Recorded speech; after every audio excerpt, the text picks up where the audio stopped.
So the next one is our chest lift. Let's roll down again, spine articulate into recline with the leg slides, the one we've just done before. And we're going to go all the way down, so we have a transition to go into our chest lift breathing. We have our hips and knees aligned again. We're perfectly straight as if we are on our reformer. So our hands are going to come behind our head and our hands are cupping. So you have your fingers interlaced and you make sure you are holding the back of your skull. You're not on your neck. That does not work. You need to feel supported by the hands as if you were wearing a beanie back there or a hoodie.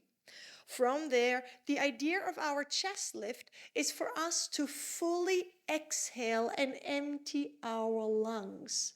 The more we empty our lungs, the flatter our belly will become, and towards the very end of our exhale, our transversus abdominis, our deep core, which is the fourth layer of our abdominal layers, is going to naturally contract and engage.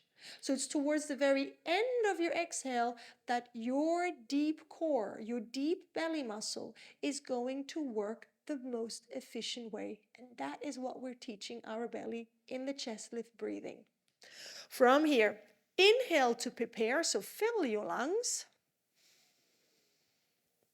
And exhale through the mouth, emptying.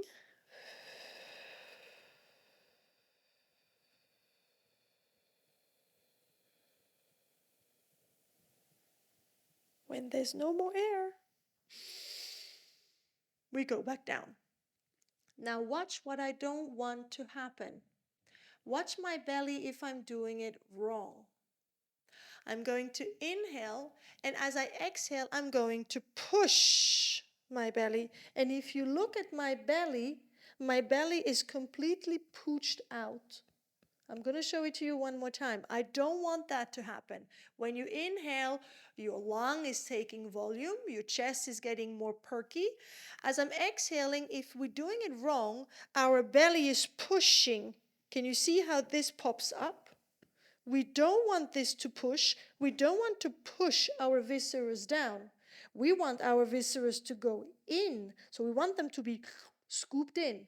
So let's do it correctly one more time. And I want you to look at your belly so that your belly is absolutely flat when you come up. Inhale again.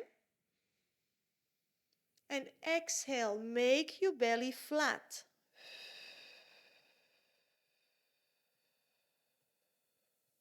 So could you see how this stayed flat compared to this is pushing?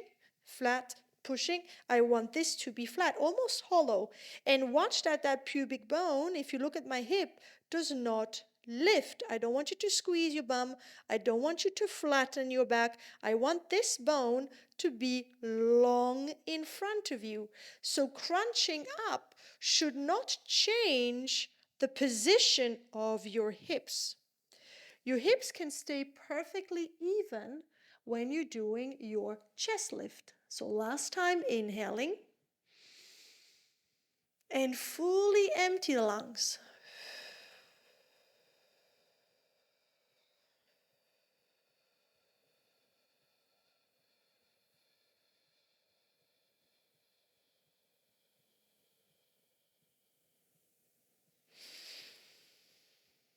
And return.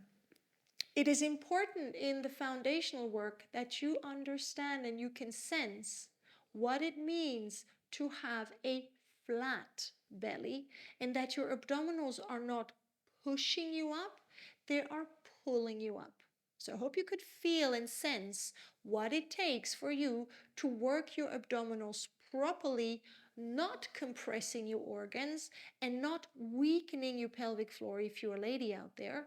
Because whenever we push on our organs and our pelvic floor, we're actually weakening that muscle. Whereas if we learn to suck it in and learn to engage our deep, deep abdominals with that idea of flattening out, ironing out the belly, letting air do the trick for you, that's when your pelvic floor is going to strengthen naturally.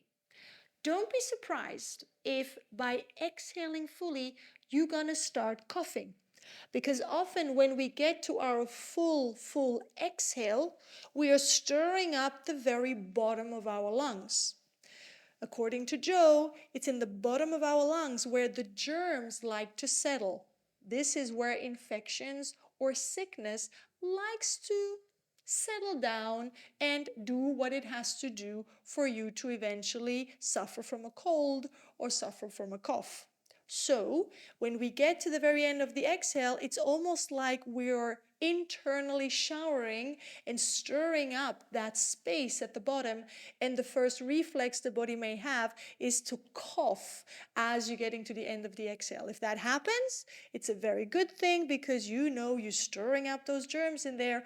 And when germs are being stirred up, they cannot settle and they cannot do any harm to you, which is the whole idea of making sure you're breathing properly at all times when you do your Pilates exercises, because it will strengthen your immune system with every breath you take, which is the idea of the full body health of Joe's Pilates principles.